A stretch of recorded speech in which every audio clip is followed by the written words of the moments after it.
Prime Minister Modi hails India-EU trade deal, says it will stabilize world order, strengthen global supply chains.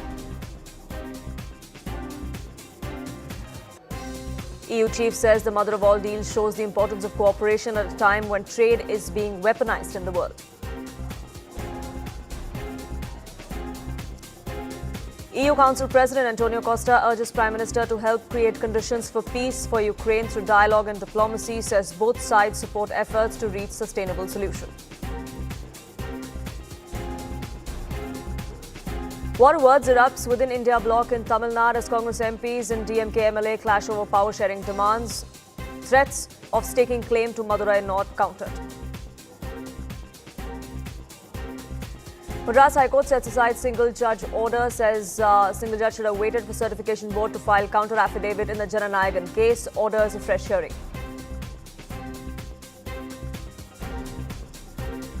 Massive nationwide protests erupt against UGC's caste equity rules. General category students demand rollback, planning demonstrations outside UGC office amid 118% surge in complaints.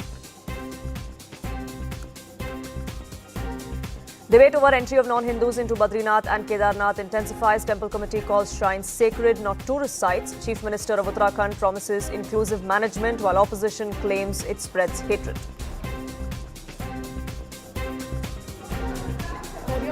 ICC T20 World Cup arrives at CNN News 18 studio as it tours countries and continents in the build-up to the ultimate cricket contest, which gets underway in 10 days from now.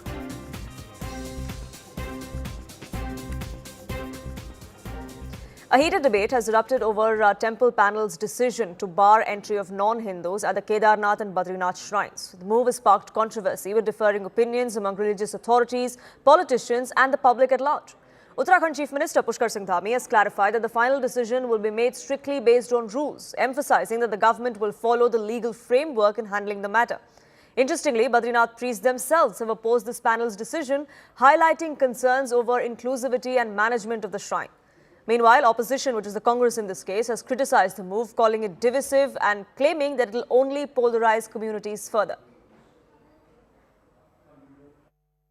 पहले से ही इस बात को कहा बार-बार और अभी भी हम मंदिर समिति गंगोत्री की तरफ से ये घोषणा करते हैं कि किसी भी गैर हिंदू को मां भगवती गंगा के जो मंदिर है उसमें आने से रोका जाएगा। पूर्णतः उनके लिए, गैर हिंदू के लिए मां भगवती गंगा का जो मंदिर है, गंगोत्री धाम है, वो वर्जित होगा। ऐसा मंदिर समिति गंगोत्री ने पूरी तरह से सभी लोगों ने ये निर्णय लिया है। श्री बद्रीनाथ केदारनाथ मंदिर समिति के सम्मानित अध्यक्ष हेमंत द्विवेदी जी द्वारा बद्रीनाथ धाम, केदारनाथ और इनके सहवर्ती मंदिर जो सबऑर्डिनेट टेम्पल हैं, इन मंदिरों में गैर हिंदुओं के प्रवेश पर रोक लगाने संबंधी, प्रवेश वर्जित करने संबंधी योजना का एक प्रस्ताव लाया जा रहा है। हम बद्रीनाथ धाम के पुजारी समुदाय होने के नाते हेमंत द्विवेदी जी के इस प्रस्ताव की, इस कार्य योजना का स्वागत करते हैं। स्वागत योग्य कदम है, अभिनंदन करते हैं और इस प्रस्ताव की भूरी भूरी प्रशंसा करते हैं। बीकेटीसी से भी अब ये मांग उठने लगी है कि जो पवित्र धाम है हिंदुओं के, यहाँ पर गैर हिंदुओं का प्रवेश वर्जित किया जाए। क्या मानते हैं? देखिए, पवित्र धाम हमारी आस्था और श्रद्धा के धाम हैं और जो हमारी पौराणिक मान्यताएं हैं, संस्कृति है, संस्कार हैं, उसी के आधार पर ये हमारे तीर्थ होने चाहिए। ये मेरा अपना व्यक्तिगत रूप से मानना है, जैसा उनके तरफ से, सबकी तरफ से, और जो कानूनी प्रावधान है, एक्ट हैं, वहाँ के बने हुए पुरानी जैसे हरिद्वार के कुछ एक्ट बने हुए हैं, उन सभी का अध्ययन किया जाएगा, उसको देखा जाएगा, उसके आधार पर निर्णय लिया जाएगा।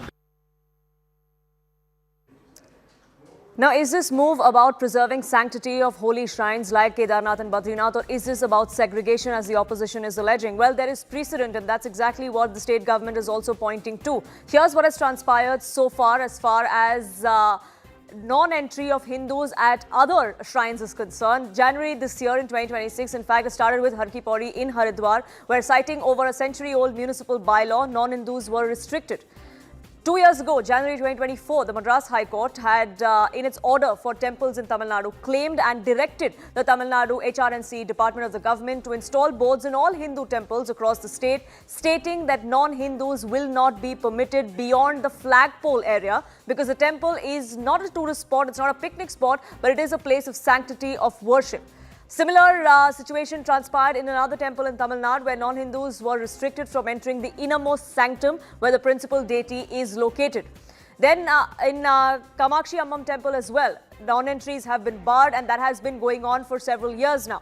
Back in June 2015, in the Somnath temple in Gujarat, people following other faiths were told that they could not enter without prior permission, claiming that other religions do not allow non-followers to enter their sacred places of worship, which is exactly what was being followed in this particular place as well. Similar norms are also in place in the Guruvayur temple in Kerala, where only Hindus can pray inside the temple. Those born in other religions, those born to other faiths, are required to produce a certificate from an Arya Samaj stating that they have converted to Hinduism if they wish to enter the temple. The Padmanabha Swami temple in Kerala as well, only Hindu devotees are allowed to enter that temple. If non-Hindus want to enter or offer prayers, then they must give an affidavit saying that they believe in Sanatan Dharma, and only then will they be able to enter the temple. Then moving up north in Uttar Pradesh, the Kashi Vishwanath temple, only Hindus are allowed inside the sanctum sanctorum. Non-Hindus are strictly barred from entering the Gyan Kupur, which is the complex that is north of the temple. In Puri, in Odisha, at the Jagannath temple, foreigners, non-Hindus are not permitted to enter the temple premises. Only practicing Hindus, Jains and Buddhists are allowed, except those who manage to accept Vedas as part of their tradition. Only those people are allowed entry in the Jagannath Puri temple. At the Lingaraj temple in Odisha, again, non-Hindus are prohibited from inside the temple premises. There is a signboard that displayed at the temple gate itself, allowing devotees and telling devotees that if you are a non-Hindu, you will not be allowed inside the premises of this particular temple. So these are the precedents that some within the temple board at Kedarnath and Badrinath are citing as precedent, claiming that this can be done at these sacred shrines as well, because there are many people that seem to be treating this as picnic spots, tourist spots, and not as sacred places of worship, that sanctity is being lost, which is why such a decision is being mulled. Arun, my colleague, now joins us. But before we get more details on that, cutting across to a briefing coming in from the Ministry of External Affairs.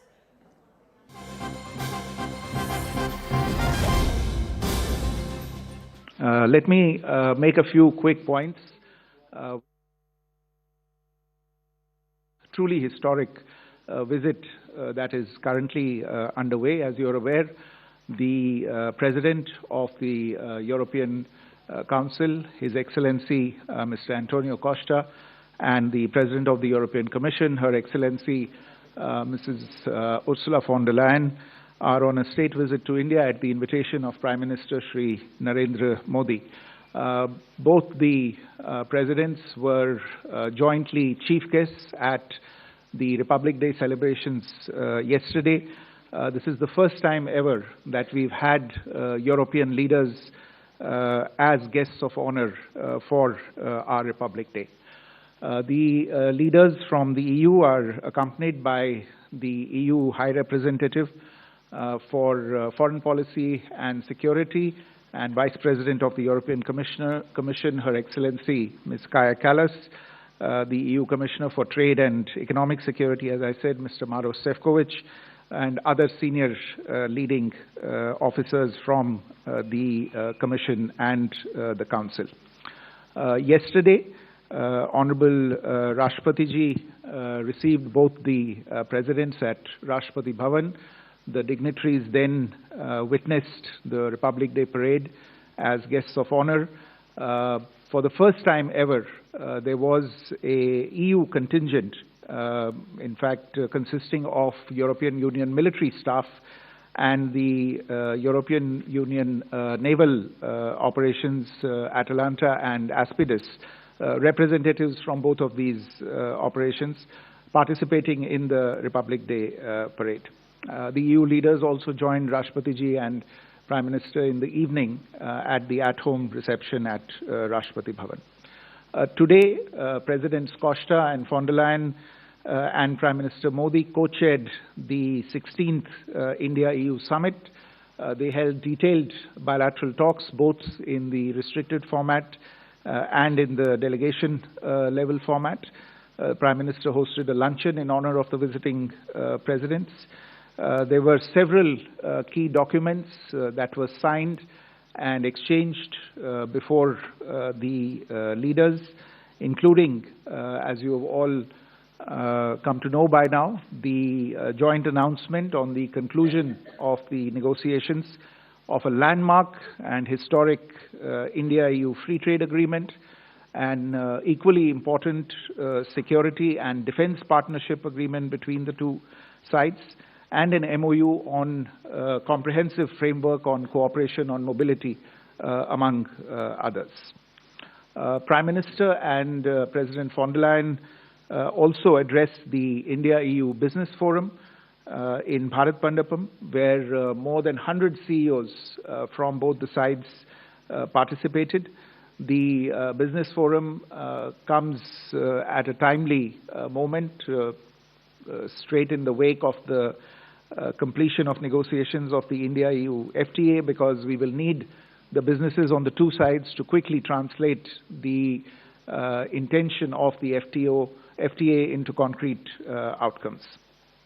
The Honorable Vice President of India would also be meeting with both the distinguished guests, and later today, President Costa and President von der Leyen will be calling on Rashtrapati, who will also host a banquet in honor of the visiting dignitaries. Let me very quickly give you a broad context and flavor of this visit and the outcomes thereof. The outcomes are deeply strategic in nature, and I would urge you to look at each of the outcomes for its specific significance in the overall scheme of things between India and the European Union. Over the last decade, relations between India and the European Union have grown steadily. They have grown not just in scale, but in significance as well, as evidenced from the level and the frequency of contacts and engagements between the two sides. In our fast-changing world, the strategic partnership between India and the EU has a value beyond the bilateral context, particularly as we witness shifts in the global economic, technological, and strategic landscape.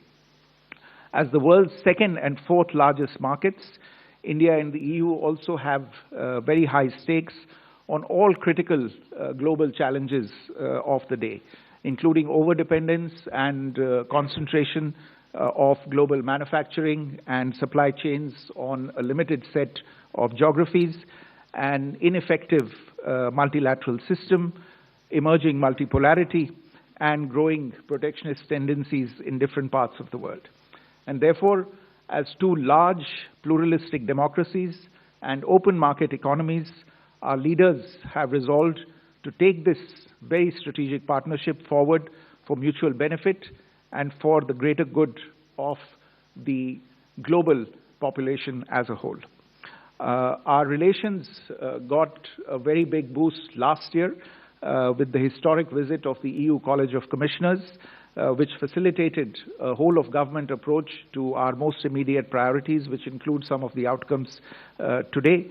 And in fact, we've seen very substantial outcomes today, underlining the strategic importance that both sides attach to the bilateral relationship and to further elevating the India-EU strategic partnership. Today's summit, the 16th India-EU summit, was held after a gap of about 5.5 years. And as I said, it is a milestone, not only in terms of the outcomes, but also the quality of the outcomes, but also their numbers and the potential impact that they have. The leaders announced the successful conclusion of negotiations of the India-EU FTA. Trade and economic ties are central to this strategic partnership. EU as a bloc is one of the largest bilateral trading partners of India. Bilateral trade in 24-25 was close to $136 billion, with Indian exports of $76 billion and imports of $60 billion. Services trade between the two sides is around $83 billion. The FTA that was whose negotiations were concluded and announced today will have a transformative role. Beyond boosting bilateral trade, they will boost investment, strengthening of supply chain integration, and support of sustainable growth on both sides. It is important to note that despite these obviously impressive numbers that are already there in the bilateral context, there has always been enormous room for growth in the bilateral relationship, room that was hitherto unexplored and which will now be leveraged to mutual benefit by the two sides. A second very important outcome of today's meeting, especially in the overall strategic context of the relationship, is the EU-India Security and Defence Partnership, which was signed in exchange today. While we have defence and security partnerships with several individual EU member states, this framework agreement on security and defence issues between India and the EU will be a first. It will bolster our engagements in maritime security, on defence industry, on cyberspace, and on counterterrorism. Particularly, this would allow Indian defence companies to benefit from the opportunities arising from the EU's own very significant defence initiatives that are underway. The two sides have also announced the launch of negotiations for a security of information agreement, which again demonstrates the long-term and strategic view that the two sides are taking of their relationship. A third outcome that I would want to invite your attention to is the document towards 2030, an India-EU joint comprehensive strategic agenda, which is a new roadmap to reinforce our strategic partnership and set the trajectory for advancing the relations across multiple pillars. These pillars include prosperity and stability, technology and innovation, security and defense, connectivity, and people-to-people ties for the next 5 years. I would urge you to go into the details of this particular roadmap to see the depth of intensity and the breadth of coverage that we intend to bring to this relationship. Finally, the two sides also concluded an MOU on comprehensive framework on cooperation on mobility. This is again the first such mobility-related agreement that we are concluding at the EU level with any partner. For the EU, this is a first with any partner for them. The MOU will facilitate and streamline safe, regular migration, support skill development, and ease the movement of highly skilled workers, students, researchers, and seasonal workers who happen to be in occupations in demand between the two sides. The two leaders, in fact, emphasized that some of the strongest relationships between the two sides, between India and Europe, are built by the people-to-people contacts. Today, the Indian diaspora in the EU is over 1 million people. Indian professionals in Europe are making notable contributions in several fields, including information technology, healthcare, engineering, and finance. There are more than 100,000 Indian students in Europe who continue to pursue higher education in leading universities in the EU. In addition to these agreements that I have outlined, there were a number of other important understandings that were reached. This includes the announcement of projects under the India-EU trilateral partnership, the renewal of the India-EU agreement for scientific and technological cooperation until 2030, the administrative arrangement on advanced e-signatures and seals, an MOU between the Reserve Bank of India and the European Securities and Market Authority, an administrative arrangement on cooperation in disaster risk management, and again, very, very importantly, a decision to launch exploratory talks on the association of India with Horizon Europe. Horizon Europe is the world's largest public scientific research program, and India's association with this program can bring us great benefits in the future. In addition, we've constituted an India-EU task force on green hydrogen, and set up a EU pilot legal gateway office in India to enhance skill mobility and launch of negotiations, as I said earlier, for an India-EU Security of Information Agreement. So, to conclude, the visit of Presidents Costa and von der Leyen to India is emblematic of our trusted and strategic partnership. We are confident that this visit will instill further momentum to deepening of India-EU ties, create more business opportunities, lead to job creation and intensified cooperation in education and scientific research, opportunities for students, enhanced mobility for professionals and highly skilled workers, and open a new chapter in security and defense cooperation between India and the EU. I want to end by citing two quotations from the leaders at the meeting. President von der Leyen said that the world is waiting for more from EU and India. So this was really an expression of the potential that is there in this deeply strategic relationship that the two sides are now beginning to explore much more fully. And Prime Minister said during his intervention during the talks that the EU and India have put in place a blueprint for shared prosperity. I think these are the indicators of the sentiment behind the meeting today. Again, an indication of the strategic significance of this visit and of the outcomes that have marked this visit. I'll stop here. Honourable Minister would like to brief you further on the key outcome. Thank you, Vikram. And I'd like to begin by congratulating 1.4 billion brothers and sisters in India. 140 crore देशवासियों को बधाई देना चाहूँगा. Just like Foreign Secretary just articulated in great detail, this visit is extraordinary. It goes far beyond a free trade agreement. It goes far beyond the humongous potential that is being unlocked with the free trade agreement. It is truly a statement of deep partnership and the strategic intent of the European Union and India coming together in a multitude of areas to strengthen our partnership, to work together for the shared prosperity and a better future for 1/3 of humanity.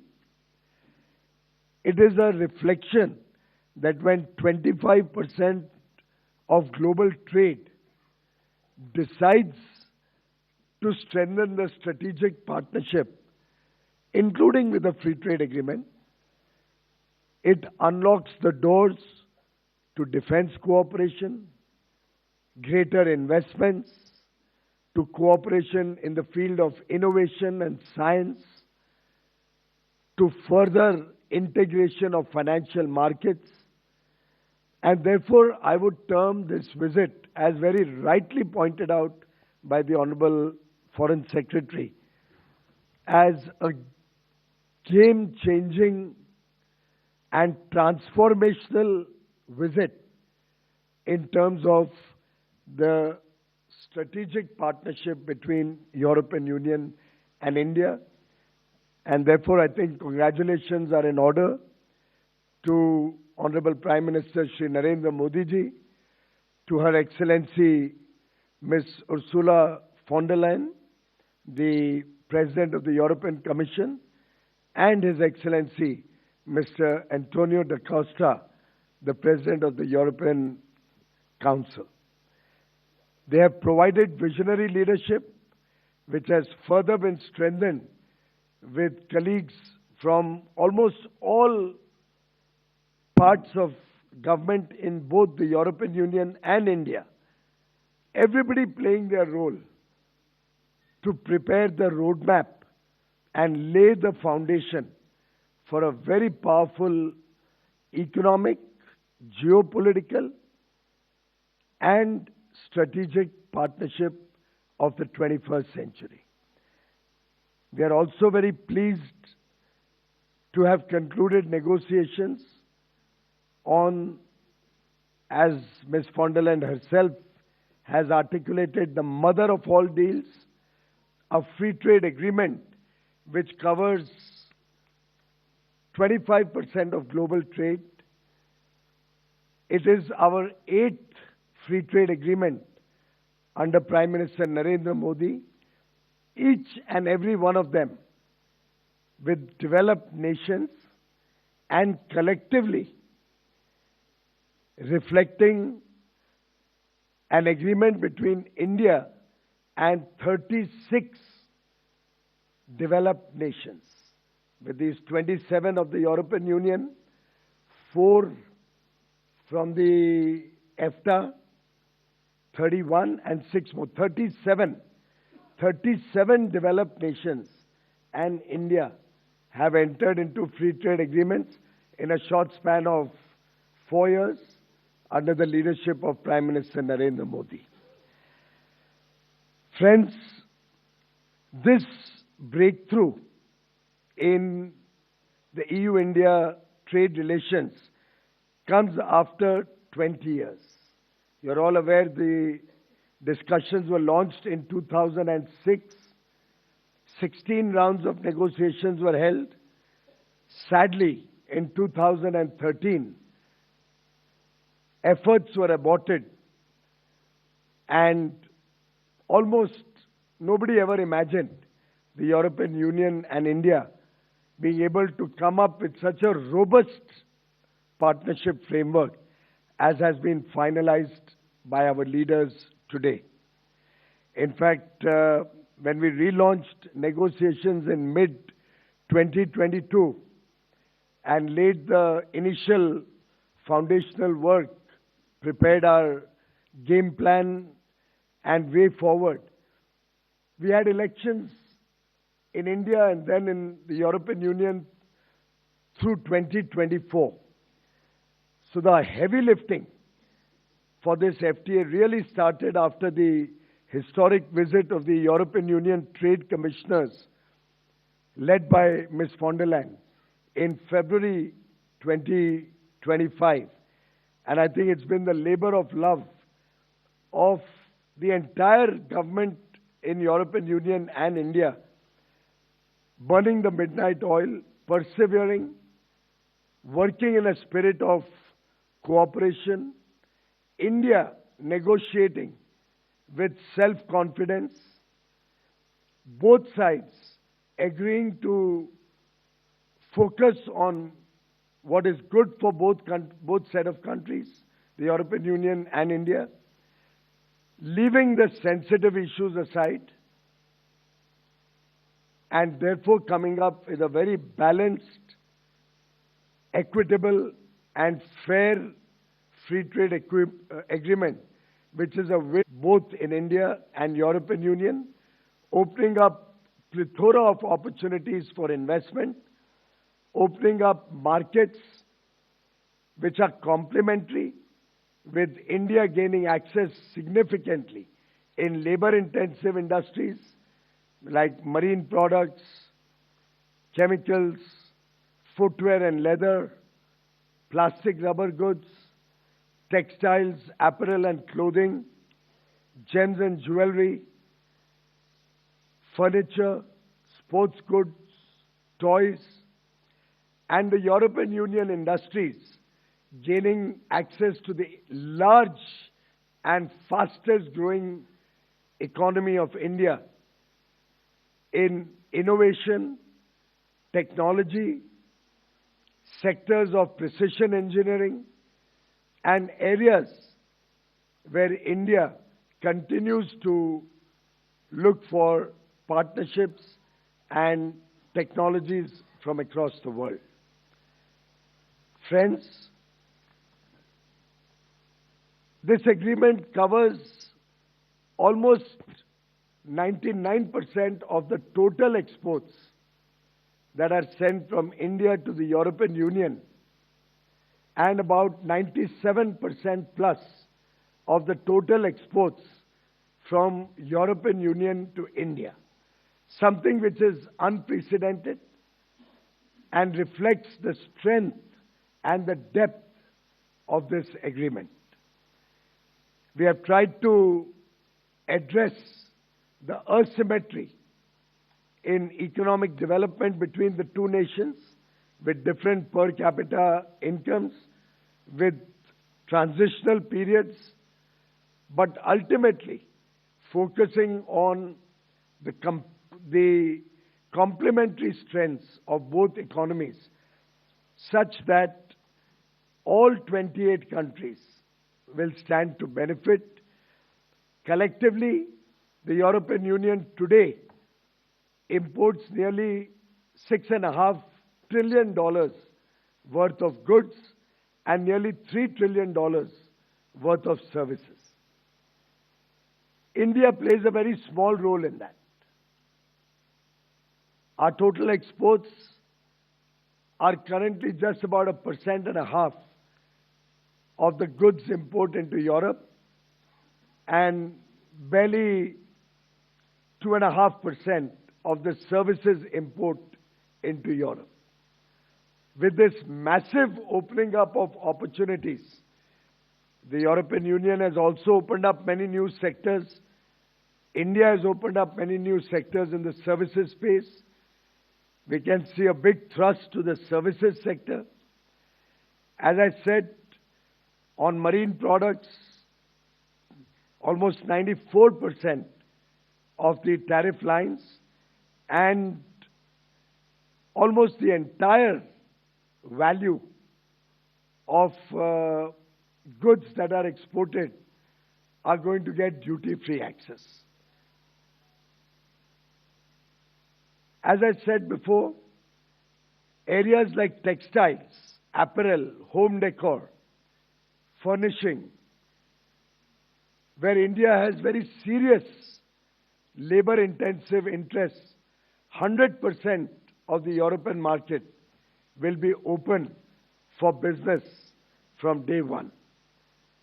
And I can give you more details, but we have furnished those details to all the members of the press, whether it's furniture and lighting or other consumable goods. Almost all of our exports are going to get duty-free access from day one. Likewise, for toys, for sports goods, for railway components, aircraft parts, also in leather and footwear. These are areas which are of significant interest to India. Similarly, India will open its doors for greater import of auto components, automobiles, wines, spirits, and other areas of interest to the European Union, with both sides having ensured that sensitive items are kept out of the ambit or given sufficient transition period for adjustment of the industry and economic cycles.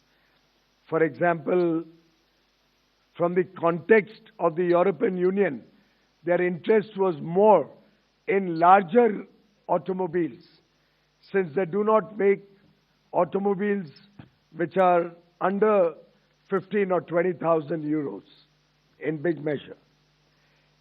We in India produce largely automobiles which are smaller in size and lower in cost. So we've been able to come to a very amicable understanding where the auto industry in Germany is very happy, getting greater access in a phased manner in areas of their interests, while Indian industry is very happy that we've been able to protect their areas of interest in the smaller and low-cost automobile sector. And this is the story that's been repeated in sector after sector. So I believe we are offering today to the world an agreement which is unprecedented in scale, in terms of market access. It will support Make in India and support industry in the European Union. It opens up plethora of opportunities for investments on both sides. We have seen large investments flow from Europe to India, which can now grow manifold. At the CEO Business Forum, one of our industry conglomerates was mentioning that they have already invested $70 billion in Europe. And therefore, I see this as a partnership where both sides will get a lot of opportunities in trade, in investment. It provides stability of policy, predictability of tariffs and rates, and it provides certainty to business, which is the sine qua non to successful trade and engagement between two large economies. Europe is, of course, a $20 trillion plus economy. India, being the fastest growing large economy, will become a $30 trillion plus economy by 2047 and catch up very rapidly with the developed world. And together, we will work for the shared prosperity and better future for 2 billion people in Europe and India. Thank you very much, friends, and I look forward to a very successful journey through trade, through investments, through all the various areas articulated by Foreign Secretary, be it mobility, be it our strategic and defense partnership, be it our innovation partnership, be it our partnership on scientific discovery, research and development, being our partnership to further our interests in multilateral organizations where we work together for the good of humanity. Thank you very much. Thank you, sir. We now open the floor for some questions. Please raise your number or your hand, and then I'll identify you. Can we go there? 183.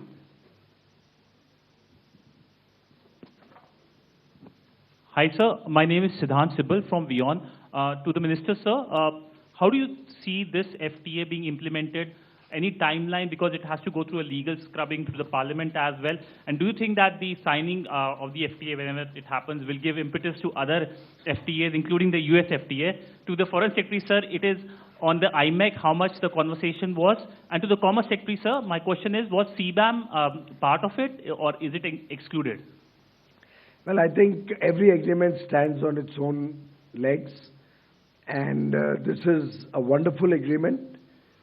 It will be taken up for legal scrubbing on a fast-track basis, as we discussed today, and translated into 24 languages simultaneously. We do hope that we should be able to celebrate the entry into force of this agreement within calendar 2026 itself. I think on connectivity, on IMEC you mentioned, as you know, connectivity is a very important thread in the agenda between India and the EU. And indeed, it was on the agenda today. There was a discussion about it. And there was consensus on the fact that the IMEC initiative is one that should be taken forward. And we should now graduate from the working level meetings that have taken place to higher level meetings, culminating in a summit of the IMEC member countries. So between Europe and India, we are united on this, and we will take this forward with the other collaborators within IMEC. Can we have a question there? So my question on CBAM. Thanks. On CBAM, as you are aware, CBAM is a horizontal regulation which is applicable to all partner countries across the globe. Under FTA also, there are certain provisions that we have agreed under CBAM. One, a technical dialogue has been agreed to be set up, which will address the pathway for our industries to access the market in spite of the CBAM regulation being there. We'll be working together to see that the verifiers for CBAM in India are also accredited by the use agencies so that our industry are able to access them. We will also be working together to see and understand the technical processes through which this carbon CBAM measurement will be done in both the economies. And three, we also will provide, this group will also provide that in whatever Indian carbon trading system comes into future, that will be also accounted for.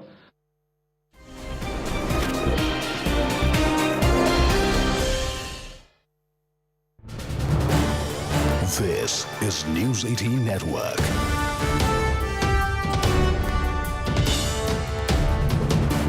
India's largest news network. President Antonio Costa और President Ursula von der Leyen, दोनों देशों के delegates, media के साथियों, नमस्कार। अपने दो करीबी मित्रों प्रेसिडेंट कोस्टा और प्रेसिडेंट फॉन डेर लायन का इस अभूतपूर्व भारत यात्रा में स्वागत करते हुए मुझे बहुत खुशी हो रही है। कोस्टा जी अपनी सरल जीवन शैली और समाज के प्रति प्रेम के आधार पर लिस्बन के गांधी के नाम से जाने जाते हैं और उर्सुला जी जर्मनी की पहली महिला रक्षा मंत्री नहीं, यूरोपियन यूनियन कमीशन की भी पहली महिला प्रेसिडेंट बनकर पूरी दुनिया के लिए एक प्रेरणा है। कल एक ऐतिहासिक क्षण था जब पहली बार यूरोपियन यूनियन के लीडर्स भारत के गणतंत्र दिवस समारोह में मुख्य अतिथि के रूप में शामिल हुए। आज एक और ऐतिहासिक अवसर है जब विश्व की दो सबसे बड़ी लोकतांत्रिक शक्तियां अपने संबंधों में एक निर्णायक अध्याय जोड़ रही है। फ्रेंड्स, पिछले कुछ वर्षों में भारत और यूरोपियन यूनियन के संबंधों में उल्लेखनीय प्रगति हुई है। साझा लोकतांत्रिक मूल्यों, आर्थिक सिनर्जी और मजबूत पीपल टू पीपल टाइज के आधार पर हमारी साझेदारी नई ऊंचाइयों तक पहुंच रही है। आज हमारे बीच 180 बिलियन यूरो का ट्रेड है। 8 लाख से अधिक भारतीय यूरोपियन यूनियन के देशों में रह रहे हैं और सक्रिय योगदान दे रहे हैं। हमने स्ट्रेटेजिक टेक्नोलॉजी से लेकर क्लीन एनर्जी, डिजिटल गवर्नेंस से लेकर डेवलपमेंट पार्टनरशिप, हर क्षेत्र में सहयोग के नए आयाम स्थापित किए हैं।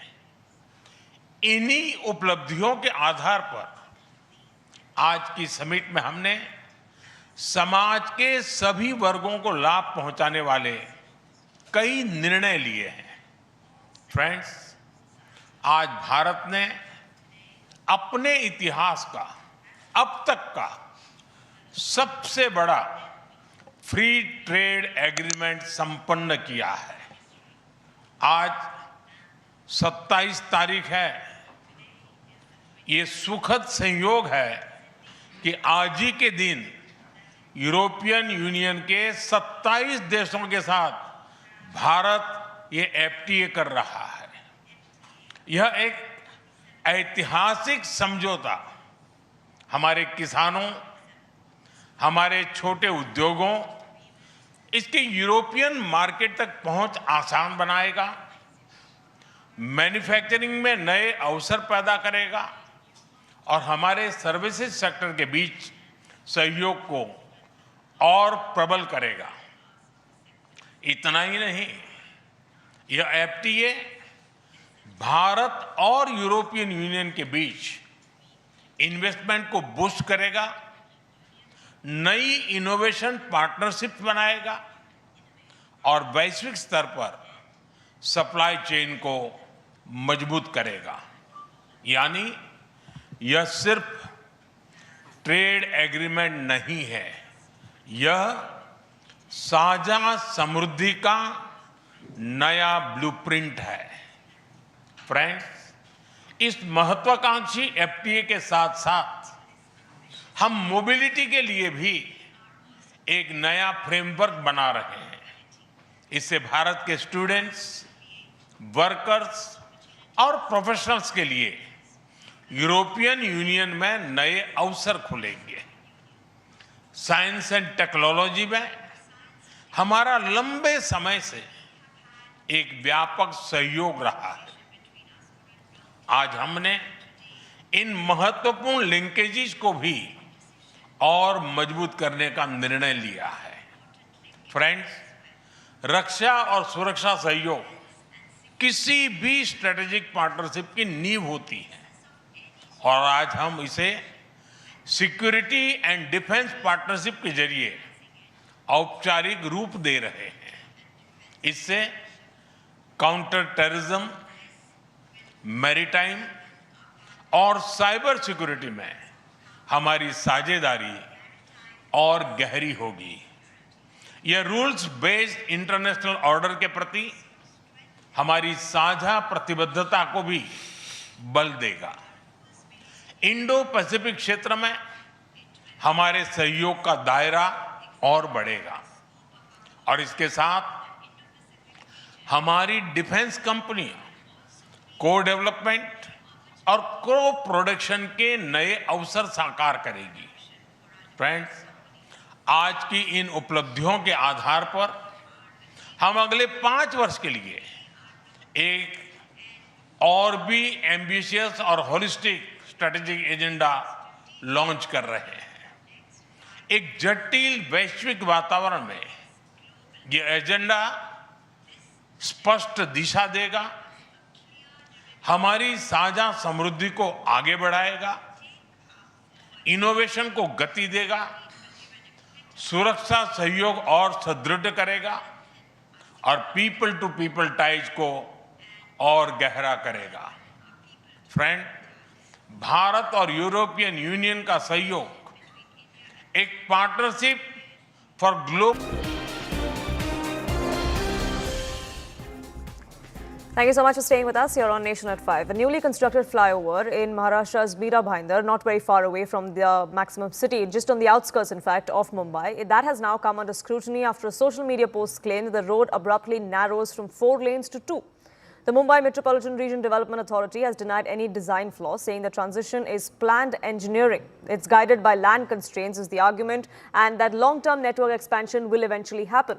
Officials are explaining that since the Bhayandar East arm comes first along the alignment, the current 4-lane stretch tapers into 2 with additional lanes planned in a later phase as part of an extension along the Western Railway line. So is this sudden narrowing a phased design, or is this a design flaw that now seems to be getting a defense? My colleague Ananya Gupta gets us this ground report. I'm standing right now at the newly built double-decker flyover in Mira Bhayandar, which is part of the ambitious Mumbai Metro Line 9 project. This flyover is being widely talked about, but not for the right reasons. As you can see, a 4-lane flyover suddenly narrows down into a 2-lane flyover, creating concerns over traffic disruptions and commuter safety. Videos of this particular flyover are being circulated widely on social media, with netizens raising concerns on the planning done here, traffic disruption, and also concerns of a bottleneck being created here. The MMRDA has clarified, saying that the flyover is not suddenly narrow. The transition from 4-lane to 2-lane is not a design flaw, but is based on available road width constraints and future network planning. Opposition is quick to react. Local leaders staged a protest here. They've raised questions on town planning and also alleged corruption in the project. देखिए, मैंने हार डालने का जो कारण ऐसा था कि जो आर्किटेक्ट है उसको पुरस्कार देने की ज़रूरत है, पुरस्कार देने की बहुत ज़रूरत है, तो मुझे मिला नहीं। इसके लिए मैंने उसके स्मरणार्थ में यहाँ पे उसमें मैंने हार चढ़ाया और हार चढ़ाने के बाद में वो जो आर्किटेक्ट जो है मीरा भाईंदर के जो भी रहेंगे MMRDA या MM, उसको मैं ये गिफ्ट देने वाला हूँ। ये क्या है, अस्त्र है। इससे क्या होता है, दाढ़ी किया जाता है, तो मुझे लगता है वो दाढ़ी करने वाला भी इससे अच्छा काम करता है। अब देखते हैं कि यहाँ पे 2 लाइन हो रहा है, वहाँ पे सिंगल लाइन हो रहा है। उसका कारण क्या है? ये खाली बचाने का, आजू बाजू में जो इंक्रोचमेंट हुआ है ना, उसको बचाने का काम हो रहा है। MMRDA से मीरा भाईंदर के आयुक्त ये नागरिकों के जो पैसे से खिलवाड़ कर रहे हैं, ऐसा मेरा जाहिर आरोप है। दिक्कत यही है कि अभी आगे काशीमीरा से लेके फिर SK स्टोन तक 4 लाइनें, फिर SK स्टोन से चढ़ेंगे तो भी 2 लाइनें, फिर आगे ये सिंगल पे आ जाता है। अब सिंगल वे पे दोनों साइड की गाड़ियां अगर जाती है तो आम आदमी को तकलीफ तो होगी, ट्रैफिक होगी, प्लस अभी डबल लाइन होने के बावजूद भी जो SK स्टोन वाला ब्रिज है उसके ऊपर कितने बार एक्सीडेंट हुआ है, ये सबने देखा है।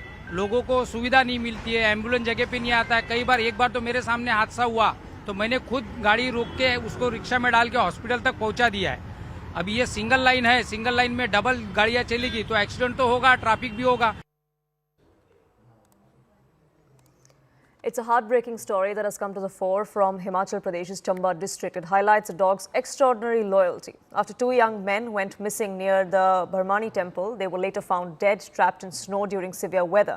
When rescuers reached the site 4 days later, they found one of the victim Piyush's body buried under snow and his pet pit bull sitting faithfully beside him. Despite the freezing temperatures, snowstorms and hunger, the dog refused to leave, guarding the body from wild animals. Initially aggressive towards rescuers, the dog eventually stepped aside after gentle reassurance, leaving many deeply moved. That's all we could pack in for you in this edition of Nation at 5. Thank you so much for tuning in.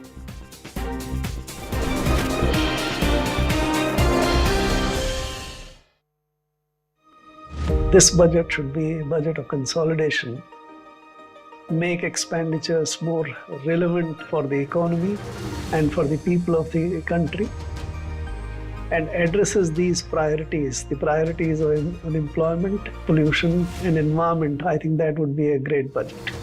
Watch me live, Subhash Chandra Garg, on CNN News 18 on the budget day.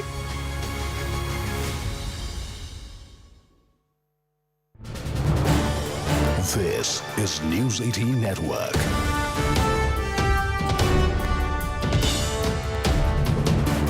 India's largest news network. President Antonio Costa और President Ursula von der Leyen, दोनों देशों के delegates, media के साथियों, नमस्कार। अपने 2 करीबी मित्रों प्रेसिडेंट कोस्टा और प्रेसिडेंट फॉन डेर लायन का इस अभूतपूर्व भारत यात्रा में स्वागत करते हुए मुझे बहुत खुशी हो रही है। कोस्टा जी अपनी सरल जीवन शैली और समाज के प्रति प्रेम के आधार पर लिस्बन के गांधी के नाम से जाने जाते हैं, और उर्सुला जी जर्मनी की पहली महिला रक्षा मंत्री नहीं, यूरोपियन यूनियन कमीशन की भी पहली महिला प्रेसिडेंट बनकर पूरी दुनिया के लिए एक प्रेरणा है। कल एक ऐतिहासिक क्षण था जब पहली बार यूरोपियन यूनियन के लीडर्स भारत के गणतंत्र दिवस समारोह में मुख्य अतिथि के रूप में शामिल हुए। आज एक और ऐतिहासिक अवसर है जब विश्व की दो सबसे बड़ी लोकतांत्रिक शक्तियां अपने संबंधों में एक निर्णायक अध्याय जोड़ रही है। फ्रेंड्स, पिछले कुछ वर्षों में भारत और यूरोपियन यूनियन के संबंधों में उल्लेखनीय प्रगति हुई है। साझा लोकतांत्रिक मूल्यों, आर्थिक सिनर्जी और मजबूत पीपल टू पीपल टाइज के आधार पर हमारी साझेदारी नई ऊंचाइयों तक पहुंच रही है। आज हमारे बीच 180 बिलियन यूरो का ट्रेड है। 8 लाख से अधिक भारतीय यूरोपियन यूनियन के देशों में रह रहे हैं और सक्रिय योगदान दे रहे हैं। हमने स्ट्रेटेजिक टेक्नोलॉजी से लेकर क्लीन एनर्जी, डिजिटल गवर्नेंस से लेकर डेवलपमेंट पार्टनरशिप, हर क्षेत्र में सहयोग के नए आयाम स्थापित किए हैं। इन्हीं उपलब्धियों के आधार पर आज की समिट में हमने समाज के सभी वर्गों को लाभ पहुंचाने वाले कई निर्णय लिए हैं। फ्रेंड्स, आज भारत ने अपने इतिहास का अब तक का सबसे बड़ा फ्री ट्रेड एग्रीमेंट संपन्न किया है। आज 27 तारीख